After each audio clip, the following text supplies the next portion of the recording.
인간과 신의 관계입니다. 인간이 사랑한, 여기 인간이란 민중들이 사랑한 신들의 이야기를 한번 해볼까 해요. 우리 흔히 뭐 제우스, 아폴론, 뭐 포세이돈, 뭐 엄청나게 많은 신들이 있죠. 멋있는 신들이 있어요. 헤라도 있고, 아르테미스도 있고, 헤라클레스도 있고, 뭐 영웅도 많고, 아킬레우스도 있고, 뭐 이런 여러 신들이 있는데, 신앙이 있는데요. 저는 우리가 배우는 그 올림포스 신앙은 바로 시민들의, 가진 자들의 신앙이 아닌가, 뭐 그런 생각을 좀 제가 했어요. 그래서 제우스, 헤라, 아폴론, 아르테미스, 헤라클레스, 헤르메스, 러시아인들은 그래서 올림포스 산 위에 사는 불멸의 신들인 거죠. 원래 태생이 신이었다. 부모가 다 신있고 뭔가 완전한 걸 갖춘. 그러니까 당연히 시민들 이상들이 모셨고, 신전 앞에서 이들한테 제사를 지냈고, 전쟁에 나갈 때 승리를 빌었고, 그런 역할들을 해온 게 이런 올림포스의 신들이라면 민중들은 좀 다른 행위를 한 것 같아요. 물론 여기서 민중과 시민을 딱 구별할 수는 없지만, 그래도 뭔가 우리가 생각하는 그 종교적인 신앙이 있는 것 같다라는 걸 제가 이제 발견하게 돼요. 거기에 대표적인 게 데메테르와 코레라고 하는 농업의 여신과 씨앗이라고 하는 이런 신화의 관계가 있더라. 그 다음에 오르페우스 신앙이라는 게 있어요.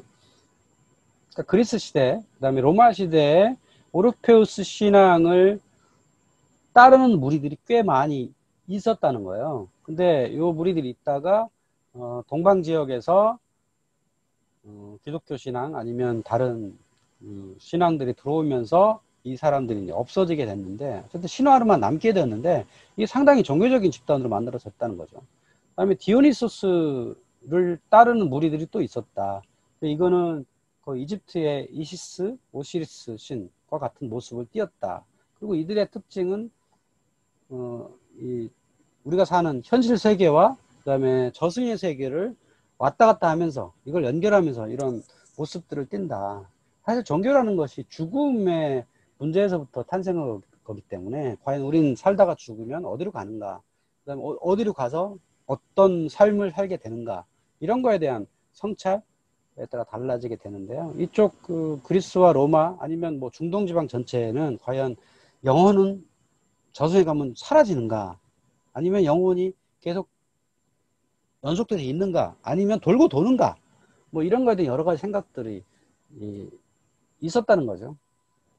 자, 거기서 한번 몇 개 신앙으로 만들어진 걸 한번 찾아보려고 해요.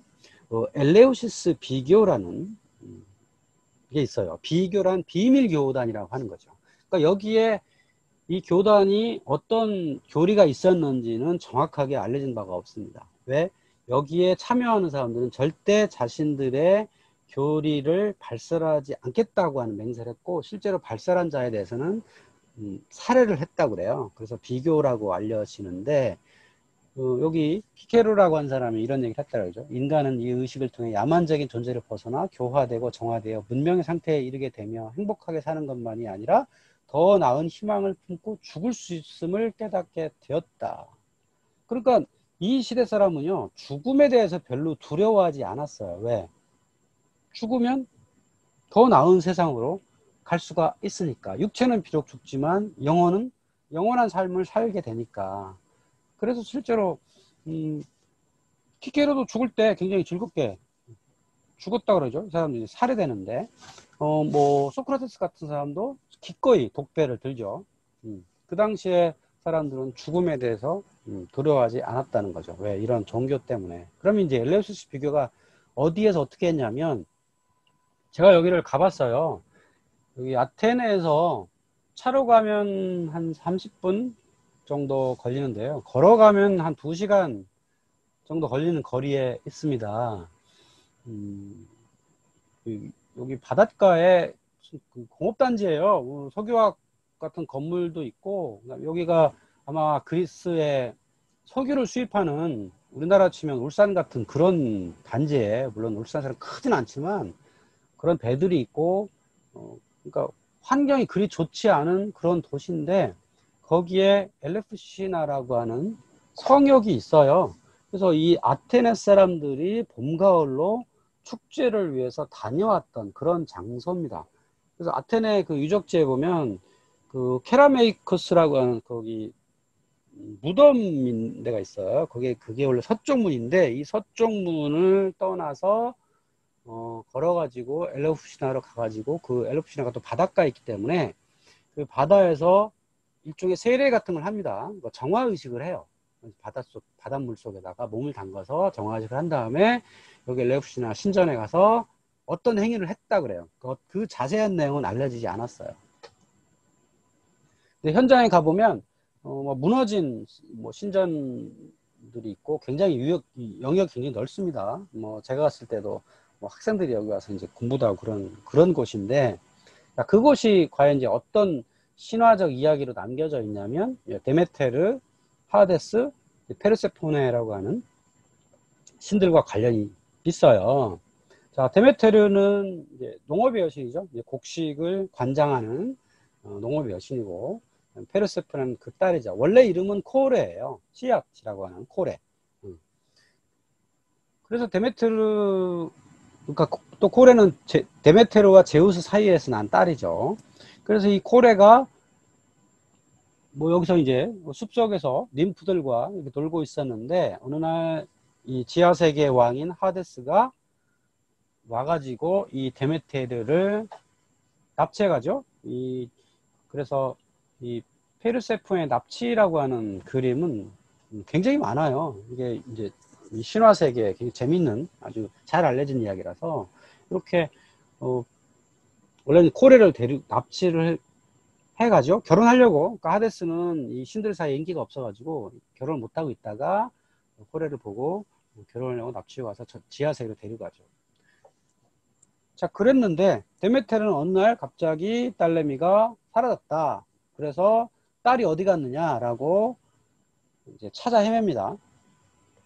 그래서 이제 세상을 뭐 돌아다니게 되는데 그 납치된 장소가 그럼 어디냐라고 하면 또 여러 가지 썰이 있더라고요. 뭐 펠로폰네스 반도 어디다라고 하는데 이 변신 이야기를 쓴 오비디우스는 자기 책에 이렇게 썼어요. 엔나의 옛 성벽 부근에 페르그사 호수가 있고 그곳에서 코레가 하데스에게 납치되었다라고 썼더라고요.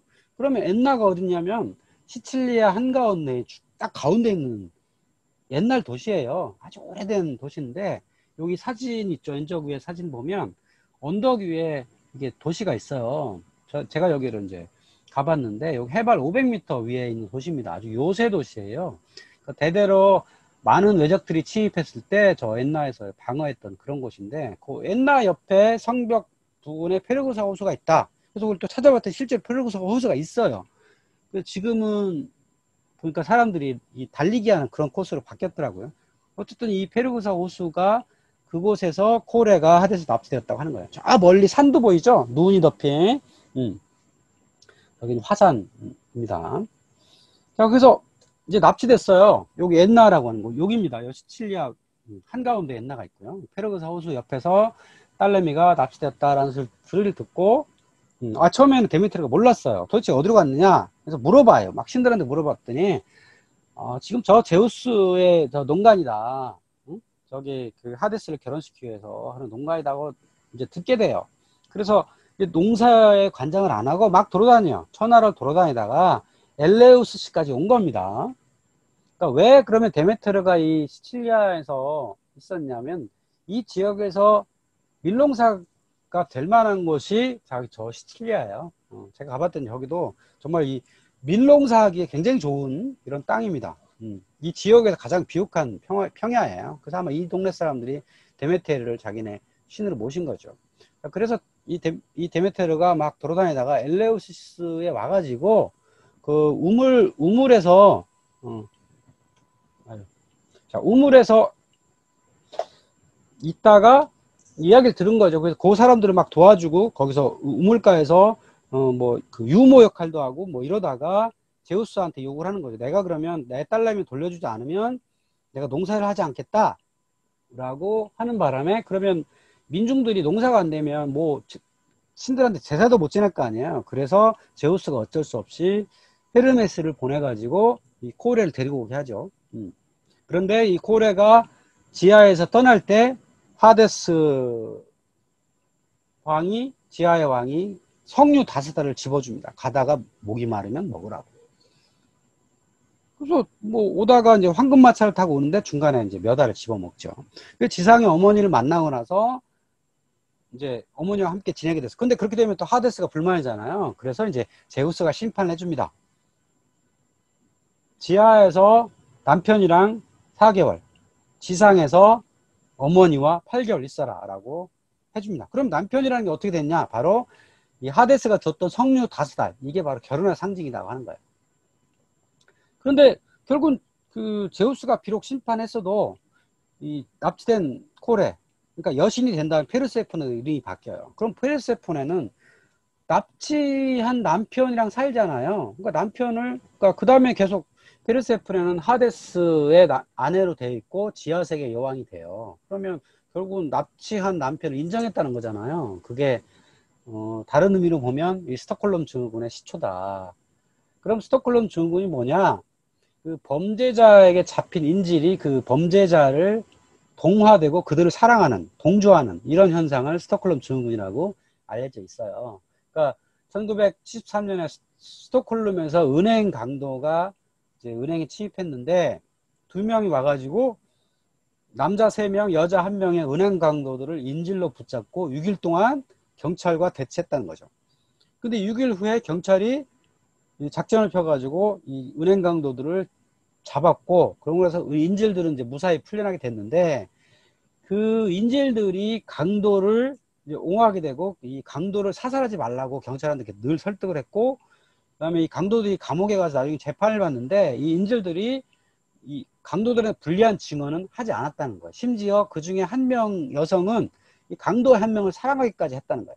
이런 거를 스톡홀름 증후군이 했는데, 정말 이 이상한 사건, 이게 과연 왜 인질들이 인질범들을 좋아하게 됐냐, 이런 현상을 스톡홀름 증후군이라 부르게 됐다. 근데 이거를 보면 바로 페르세포네가 자기를 납치했던 하데스를 남편으로 기꺼이 섬기는 것, 이게 스톡홀름 증후군이 아니냐라고 이제 설명이 됩니다. 자, 어쨌든 이 코레와 또 이름이 바뀐 페르세포네와 하데스, 그 다음에 데메테르, 여기에 관계에서 어떤 이 종교적 현상이 나왔느냐라고 보면 결국 인간들한테 가장 중요한 게 농업이잖아요. 농사. 그 다음에 거기 그 지역에 가장 중요한 게 밀농사인데, 그 밀농사에 대한 감사 축제, 우리가 항상 추수감사제라는 게 어느 지역이나 다 있잖아요. 이게 일종의 추수감사 축제 같은 개념인 거죠. 그러니까 가을에 보통 밀을 심죠. 그러면 한 5월에 씨를 뿌려요. 이게 이 작용이 아주 잘 돼야만 민중들이 잘 먹고 잘 살 수 있단 말이에요. 그래서 그거에 대한 감사 인사를 하는데 1년에 2번 이런 곡식이 지하세계와 지상을 왔다 갔다 하는 이런 것에 이제 신화를 갖다 붙인 거예요. 그래서 코레라고 하는 씨앗이 어머니한테 와 있다. 그러면 밀을 심은 거죠. 밀을 심어서 쭉 있다가 6월이 되면 추수를 해가지고 이거를 창고에 저장을 한다. 그러면 남편한테 갔다. 농한기다. 이렇게 생각을 했던 거예요. 그걸 위해서 이런 축제가 벌어졌는데 주로 그 장소가 엘레우시스였다라 하는 거죠.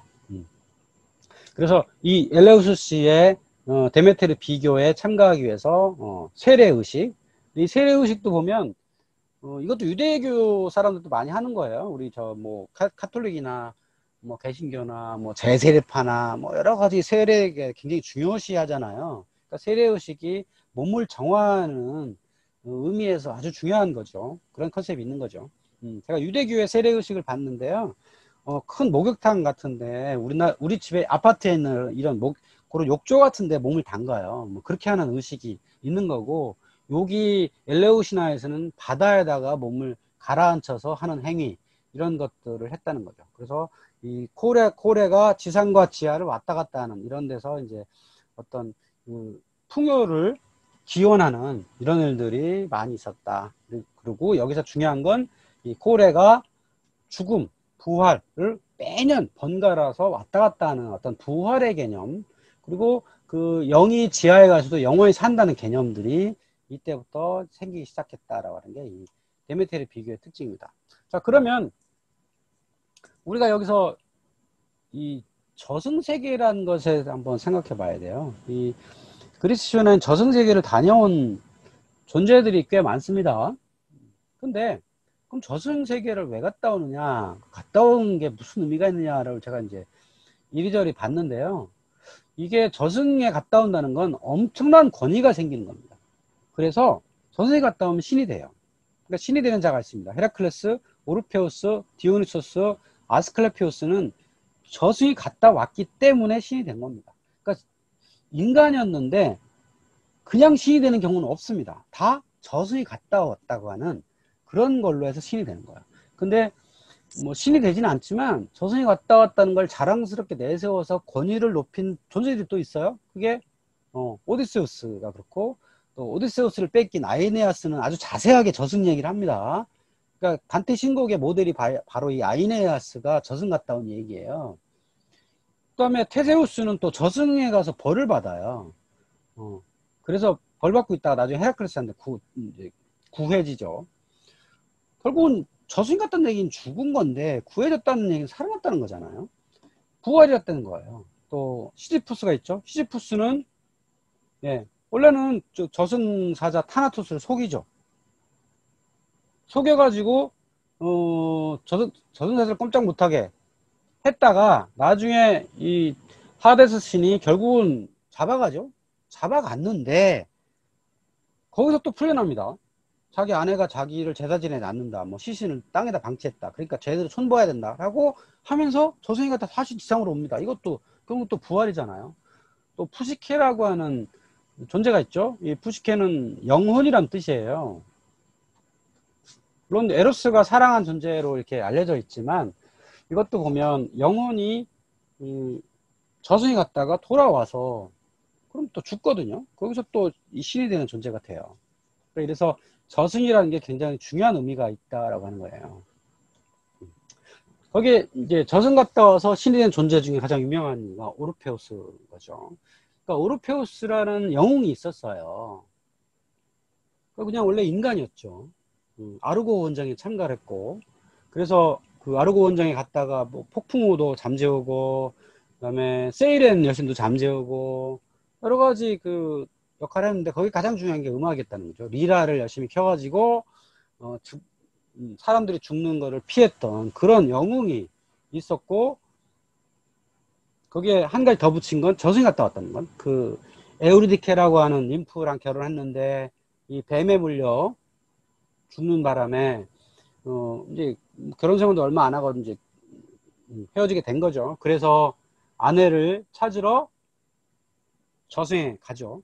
근데 그 저승에 가려면 여러 가지 안건이 있어야 되는데 그때마다 자기가 갖고 있는 리라의 음악의 힘으로 케르베스의 개도 물리치고 여러 가지 잡신들 물리치면서, 그 다음에 지하에 가서 하데스나 페르세폰에도 음악을 연주를 통해서 감동을 시키고, 그러고 나서 아내를 데리고 나오죠. 아내를 돌려받은 다음에 나왔는데 결국 밖에 나올 때 절대 뒤돌아오지 마라, 그런 약속을 못 지켜가지고 결국은 아내는 잃어버리게 되었다, 이제까지가 일반적인 신화의 이야기예요. 근데 결국은 오르페우스가 저승이 갔다 왔잖아요. 일반적 영웅이 아니란 말이에요. 아킬레스나 아가멤논이나 이런 존재와는 다른 뭔가 영적인 존재가 된 겁니다. 그래서 이걸로 인해서 비교가 탄생을 한 겁니다. 그러니까 어떤 종교의 그러니까 절대 신은 아니지만 선지자 같은 이런 역할을 부여받게 된 겁니다. 그래서 오르페스파, 오르피즘이란 게 탄생을 했다는 거죠. 결국은 육체는 저승이 갔다 와서 죽었지만 그 영혼이 살아 있어서 그것이 그 신자들한테 존재한다고 하는, 영이 남아있다고 하는 아주 중요한 종교적 관념이 그거죠. 기독교에서도 보면 영과 육이 있듯이 그런 걸 이제 우리가 보여지는 존재라고 하는 거예요. 그러니까 이 지역 사람들은 태초부터 인간은 신의 구별이 없었다. 그러니까 신성과 인성을 다 갖고 있었다는 거죠. 근데 이 인간의 어떤 그 죄를 짓기 때문에 육체가 더럽혀져서 육체가 감옥처럼 바뀌었다는 거죠. 육체는 영원하지 않게 되었고 때로는 신성을 잃게 되었다고 하는 거예요. 그래서 이 사람들이, 이 시대 사람들이 생각하는 건 신성과 인성을 인간은 다 갖고 있는데 이것을 어떻게 영원히 그 영이 살 수가 있느냐, 그 신성을 되찾아 가지고 이런 거를 늘 이제 생각을 했던 거죠. 그래서 영혼이 돌고 돈다, 유운의 전생설. 그 헤로도토스는 이집트에 갔더니 자기가 이집트 사람들은 그 영혼이 계속 윤회한다고 들었대요. 그 헤로도투스 이야기로는 3,500년이 걸린다. 영혼이 뭐, 그 불교하고 똑같아요. 비슷합니다. 그 뭐 동물에 들어가기도 하고 뭐로 들어가기도 돌고 돌다가 결국은 그 인간으로 다시 또 공덕을 쌓으면 인간이 되고 그게 나중에 좋은 존재가 된다고 하는 그런 얘기도 있었다라고 헤로도투스 얘기하는데, 여기 그리스 때는 영혼이 뭔가 전생하는데 불교처럼 뭐 동물로 가는 거 이런 생각은 없었던 것 같기도 한데, 뭐 오르페우스 파에서는 그런 것도 있었나 봐요. 이 사람들은 육식을 안 했거든요. 육식을 하면 안 되고 채식만 해야 되고 그다음에 뭐 콩도 먹으면 안 되고 이런 행위들을 했다는 거죠. 그래서 이 죄를 입은 육체는 그러면 영원한 삶을 얻으려면 어떻게 되냐, 그래서 지상에서 늘 정화를 해야 된다. 그래서 영적인 삶을 살아야 되고 육식을 하면 안 되고 그런 행위를 늘 경건한 삶을 살아야만 이 영원히 살 수 있다. 이런 종교들이 탄생을 했다는 거죠. 그래서 이 피타고라스라고 하는 사람이 있죠. 우리는 수학자로 알려져 있지만 실제로는 이 오르피즘을 신봉한 어떤 단체의 교주였다고 알려져 있어요. 근데 이 피타고라스가 활동한 데가 어디냐면 크로토네란 말이에요. 이탈리아 남부에. 원래는 이 사람이 사모스 출신이지만 이 사람이 사모스에 있다가 결국 이집트에 가서 이런 생각들을 배워요. 그러니까 자신들이 원래 갖고 있던 생각에다가 이집트의 생각들을 가져가고, 거기에 이집트에서 탄생한 기하학이잖아요. 그 기하학을 가져가고 그러면서 뭔가 이 오르피즘과 기하학과 이런 것들을 적절히 접목을 해가지고 일종의 종교단체를 만든 거죠. 그래서 그것이 나중에 아마 플라톤한테도 영향을 주었을 것이다 라고 보여지죠. 그러니까 플라톤이 세웠던 아카데미아 학원의 입구에 뭐라고 붙였다 그러죠? 예, 기하학을 모르는 자는 들어오지 마시오. 왜? 기하학은 선수 과목이고 기하학이란 것이 가장 완전한 것이다. 원이란 것은 한 점으로부터 일정 거리의 점의 집합이다. 뭐 삼각형의 내각은 180도다. 뭐 이런 것들이 가장 안전한 거기 때문에 이게 이데아라고 생각했던 거야. 이런 생각은 또 피타고라스부터 왔고, 그런 것들은 또 피타고라스는 이런 음악, 또 오르피즘, 여기서부터 아마 생각을 정리한 게 아닌가, 뭐 이런 생각을 좀 하게 되는데요. 이 피타고라스와 오르피즘에 관한 기록이 별로 없어요. 그 없는 이유가 여기 이탈리아 남부 크로톤에서 활동했다 그랬잖아요. 이 지역에 상당히 번성을 했다 그래요. 여기에서 이 오르피즘과 또 바카스 파들이 많이 번성을 했는데 로마가 여기를 점령하면서 거기에 있는 많은 서적들을 불태웠다 라고 있어요. 그런 기록들이 남아 있습니다. 그래서 오늘날 이것이 잘 알려져 있지 않은 경향이 있는 거죠. 오르피즘. 또 오르피즘과 비슷한 게 디오누소스예요. 물론 디오누소스는 우리는 이 신을 술의 신, 흔히 이렇게 얘기하지만 사실 엄밀하게 말하면 우리가 생각하는 술이 아니죠. 포도주라는 건 술이 아니죠. 음료란 말이에요. 그냥 그들의 삶의 일부예요. 포도주라는 게. 그래서 이 삶의 또 축제, 축제는 당연히 포도주를 가지고 해야 되겠죠. 고기와 술이 있는 게 축제잖아요. 그래서 이 디오니소스 축제를 늘 벌였는데 이거 주로 민중들이 했다는 거죠. 핍박받는 사람들, 노예들, 여자들이 주로 많이 했다는 거죠. 그리고 포도라는 게 원래 동방 지역에서 많이, 오늘날 뭐 아나톨리아 반도에서 뭐 탄생을 했다, 뭐 조지아에서 탄생했다 이런 설도 있는데, 어쨌든 동방 지역에서 이렇게 넘어와 가지고 디오니소스라고 하는 이런 게 생겼는데, 결국은 데메테르를 우리가 곡식의 신, 농업의 신 추앙하듯이 술이라고 하는, 와인이라고 하는 건 이건 당연히 그 지역의 음료니까 이것도 생산이 잘 돼야 되잖아요. 그러니까 아테네 지역에서는 밀 같은 게 재배가 잘 안 돼요. 주로 뭐 그거죠. 이 포도와 올리브밖에 재배가 안 되기 때문에 결국 그거를 재배가 잘 되도록 신한테 빌어야 되는 거죠. 그 존재가 디오니소스라는 거죠. 근데 물론 뭐 디오니소스 탄생은 여러 가지가 있죠. 뭐 세멜레의 아들이고, 그다음에 나중에 아드리아나의 남편이 되고, 로마르는 바쿠스로 바뀌고, 뭐 이런 게 있는데, 디오니소는 뭐 세멜레의 아들이어서 두 번 태어난 존재다, 뭐 이렇게 알려져 있지만, 그 디오니소스라고 하는, 또는 로마에서 바쿠스라고 하는 게 아주 정말 신비로운 존재다, 잘 알려져 있지 않다. 우리가 생각하는 술의 신 정도에 그치기에는 뭔가 신비로운 게 많이 남아있다, 더 있는 것 같다라고 이제 들려지는 거죠. 또한 여기 보면 아폴론과 함께 델피 신전에서 큰 비중을 차지했다. 그러니까 3월부터 10월까지 델피 신전의 주인은 아폴론이다. 그러면 3월부터 10월까지는요, 이 농업에 있어서는 비수기예요. 그렇죠? 농한기란 말이에요. 그리고 전쟁에 있어서는 성수기예요. 그러니까 당시 사람들은 꼭 전쟁을 봄에서 가을까지만 했습니다. 겨울에는 전쟁하지 않았어요. 그러면 이 전쟁을 할까요 말까요? 전쟁에 이길까요 질까요? 이건 누구한테 빌어요? 누구한테 들어요? 당연히 아폴론한테 듣죠. 신탁을 듣습니다.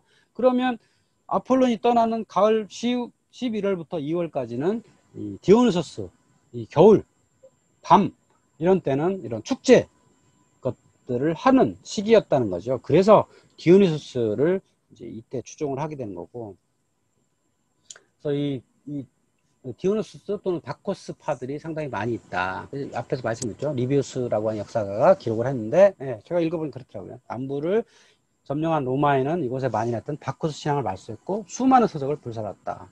뭐 이 서적이 살아남았다면 이 바코스파들이 어떤 교리를 갖고 있었는지 알 수 있었겠죠. 근데 그 쪼가리가 일부 남은 게 있어요.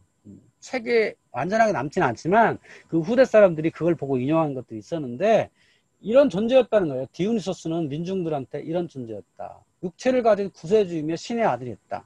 아버지는 누구죠? 제우스예요. 우리 아버지 제우스. 그 다음에 아들 디오니소스라는 거죠.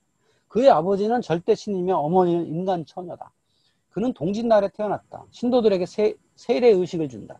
결혼식장에서 물을 술로 바꾸는 기적을 행한다. 나귀를 타고 입성할 때 사람들은 종려나무 가지를 들고 환영한다. 세상의 죄를 대신 짊어지고 부활절 무릎에 죽는다. 죽은 후 부활해서 영광되게 하늘로 오른다. 신도들은 그의 몸과 피를 상징하는 빵과 포도주로 그의 죽음과 부활을 기리는 의식을 치른다. 디오니소스가 저승에 갔다 오거든요. 저승에 갔다 와서 신도들이 많이 생겨요. 그런데 그 지역에 뭐 유지나 이런 왕들한테 잡혀가지고 몸이 갈기갈기 찍혀서 사방에 버려집니다. 그때 이 그를 따르던 신도들이 디오니소스의 육체를 전부 모아가지고 이거를 제사를 지내요. 그때 반드시 당연히 술이 따르겠죠. 그래서 이것은 디오니소스의 몸이고 이것은 디오니소스의 피다. 어디서 많이 본 장면이죠. 여러분 잘 알고 계시는 그런 장면과 비슷합니다. 그래서 이 디오니소스의 이야기가 많이 알려지지 않는 것 같아요. 자, 하나 더 하고 가겠습니다. 아스클레피오스라고 하는 신이 있죠. 이건 의료의 신이에요. 이것도 잘 알려져 있지 않은데, 이거는 오히려 4세기경에 그 헬레니즘 시대에 굉장히 번성했던 신이었던 것 같아요. 이 종교의 가장 중요한 역할은요, 사람들이 종교단체에 가는 가장 중요한 첫 번째 이유는요, 병을 고쳐주는 거예요. 우리가 아프면 병원에 가지만 그거는 이제 외과적인 거고, 정신적인 병이 있을 때는 당연히 어디로 가냐? 예, 종교단체에 갑니다. 그래서 이 아스클레피오스 신은 원래는 아폴론이 원래 의료의 신이기도 하는데 그 아들인 것처럼 세팅이 되어 있는데, 아스클레피오스라고 하는 존재한테 의료의 신의 역할을 부여하죠. 그래서 에피다우로스에 보면 아스클레피오스 신전이 있고, 또 그 옆에 아주 완전하게 보존된 극장이 남아 있죠. 근데 아마 요 시대에는요, 요 에피다우로스는 4세기 중반, 예를 들어 기원전 350년, 뭐 370년 이때 아주 엄청나게 번성을 한 거예요. 근데 이 아스클레피오스 신전이 있는 곳이 여러 곳에 있었다는 거죠. 그리고 여기 코스섬, 여기 보면 히포크라테스라는 탄생지거든요. 히포크라테스는 실제 인물이에요. 신이 아니고. 근데 이 히포크라테스는 뭐 의사의 대명사죠. 이 사람들이 또 모시는 당연히 신이 있는 거고, 그러니까 아픈데 치료해주는 역할로서 민중들을 끌어들일 가장 좋은 역할을 하는 거죠. 그러니까 중국의 도교의 탄생도 결국은 이 아픈 걸 치료해주는 걸 시작을 해요. 또 도교의 출발점 중에 하나가 오드미도라는 게 있거든요. 지금 한중이라는 것을 탄생을 한 건데, 오두미도가 그런 거예요. 5대박의 곡식을 가져오면 치료를 해줘요. 네, 그리고 거기 그 교단에 가담을 할 수가 있어요. 그게 오두미도예요. 거기서부터 종교가 쭉 탄생을 하거든요.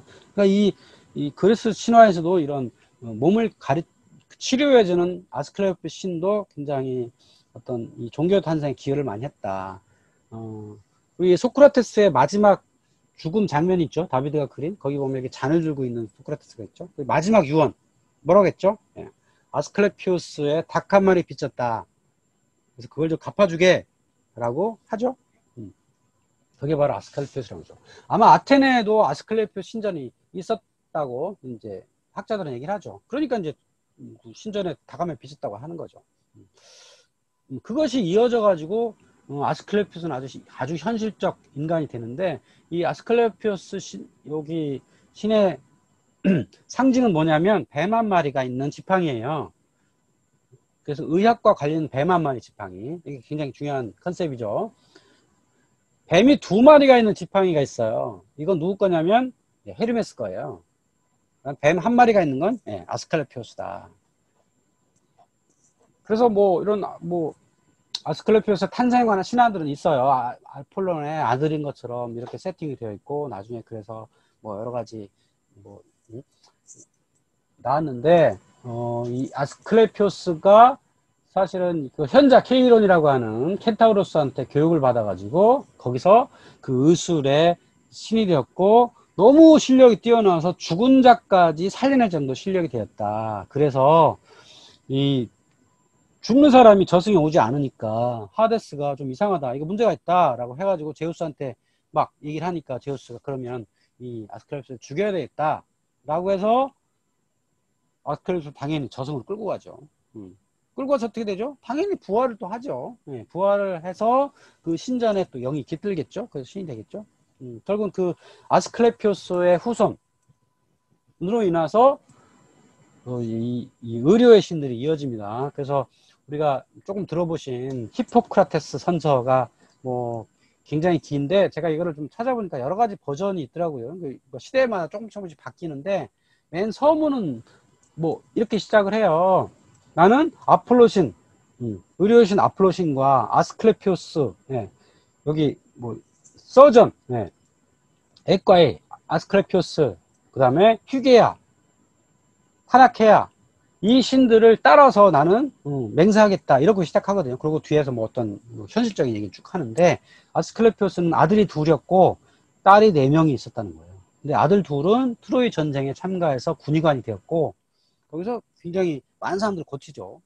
근데 이 중에 막내딸 휴게아가 그 아버지 아스클레피오스의 걸 이어받아 가지고 이런 신의 존재가 되었던 거죠. 그래서 아스클레피오스를 숭배하기도 하고 휴게아를 숭배하고 하는 이런 사상, 그러니까 신앙들이 많이 생겼다. 그 대표적인 것이 에피다우로스, 코린토스, 코스, 코스섬이 아까 히포크라테스가 탄생한 것이죠. 그 코스, 페르가몬에도 아스클레피오스 신전이 굉장히 크게 있습니다. 제가 그 아스클레피오스 신전도 좀 가봤는데, 그러니까 이 아스클레피오스 신전이 굉장히 커요. 웅장하다는 거죠. 에피다우로스도 그 신전이 굉장히 큽니다. 거의 신전도 있고요. 그 다음에 극장도 물론 굉장히 크고, 그 다음에 사람 살는 숙소, 그 다음에 운동경기장, 이런 것들이 엄청나게 잘 갖춰져 있어요. 우리가 델포이보다 훨씬 더 이 규모가 커요. 그럼 이렇게 신전이 크고 모든 체계가 잘 갖춰진 가장 큰 이유가 뭘까요? 결국은 우리가 아프면 우리가 가진 재산이 무슨 의미가 있겠어요?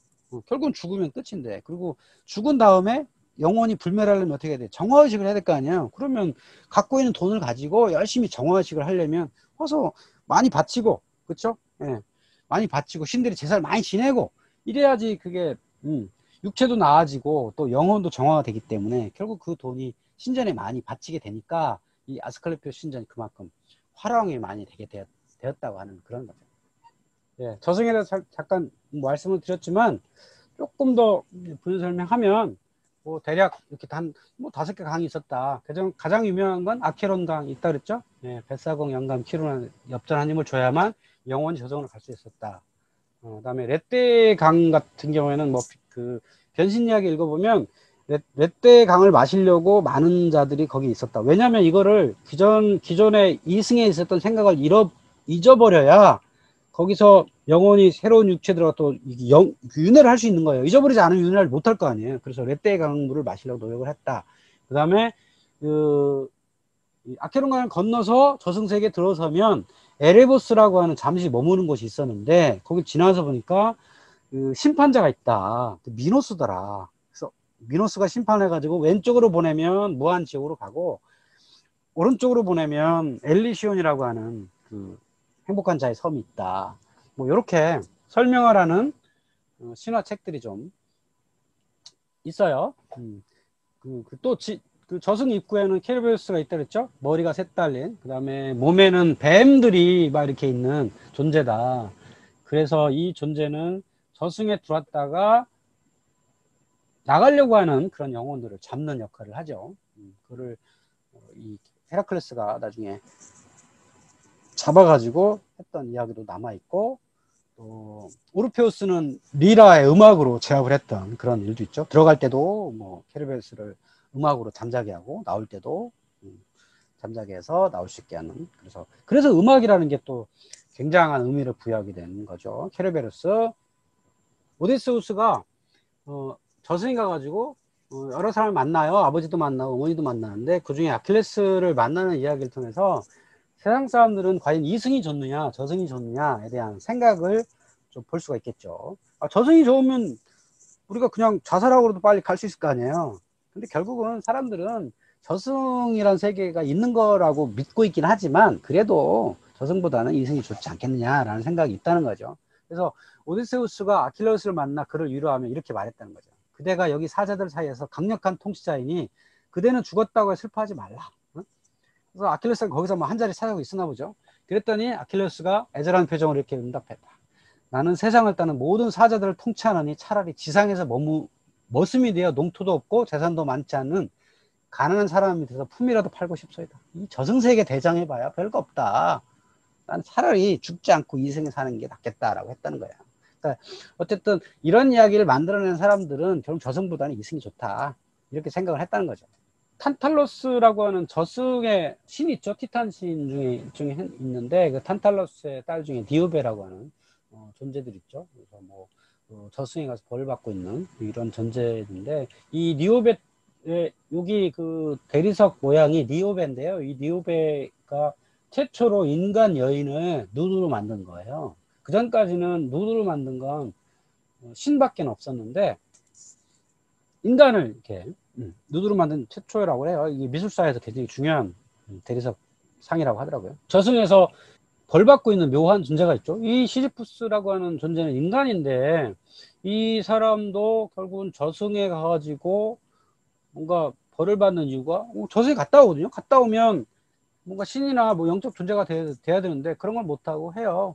어쨌든 이 사람은 코린토스의 창건자인데 아마 사람들이 좀 재밌으라고 만든 게 아닐까. 그래서 신들을 농간한 죄로 시지푸스를 굴리고 있다. 그래서 시지푸스 이야기를 사람들은 많이 인용을 많이 하죠. 영원히 굴려야 하는 뭐 그런 이야기들. 이건 뭐 간단하게 보고 시지푸스로 인해서 생겨난 샘, 이게 페이렌의 샘이라고 하는 거죠. 코린토스에 지금 있는데요. 저 뒤에 산이 하나 보이죠. 코린토스 뒷산인데 저 산 밑에서 흘러나온 뭐 샘이 여기 코린토스 지하를 통해서 나와가지고 여기 샘이 있다 그래요. 가서 이렇게 여기 사진 찍는 데서 들어보면 물소리가 막 들려요. 저 밑에 저 아치 밑에 물이 막 흘러요. 페이렌의 샘이라고 하는 거죠. 또 괴물 이야기를 잠깐 해볼게요. 이 신화에는 괴물이 몇 개 나오거든요. 특히 대표적인 게 메두사죠. 근데 과연 괴물이란 게 뭘까라고 생각해 보면 이 중국에도 신화에 괴물이 좀 나와요. 뭐 눈이 하나 달린, 눈이 세 개 달린, 뭐 이런 괴물, 뿔이 막 달린 괴물들이 나오는데 신화에서 괴물은 결국은 내가 처치한 상대방이 괴물이에요. 이렇게 표현하는 거죠. 그러면 메두사는 뭐냐?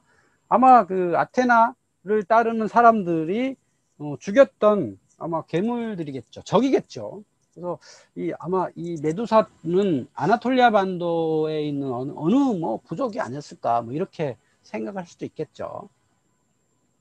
그래서 메두사는 원래는 뭐 아름다운 여인이었는데 아테나의 신전에서 포세이돈과 사랑을 나눴다. 그래서 아테나한테 미움을 받아가지고 아테나가 포세이돈은 어떻게 못하고 이 메두사를 머리에를 멜카를 뱀으로 바꿨다. 뭐 그래가지고 나중에 뭐 페르세우스는 죽이게 하고 뭐 이런 존재죠. 그래서 이 메두사에 관한 뭐 이런 대리석이나 이런 그림들이 많이 만들어졌죠.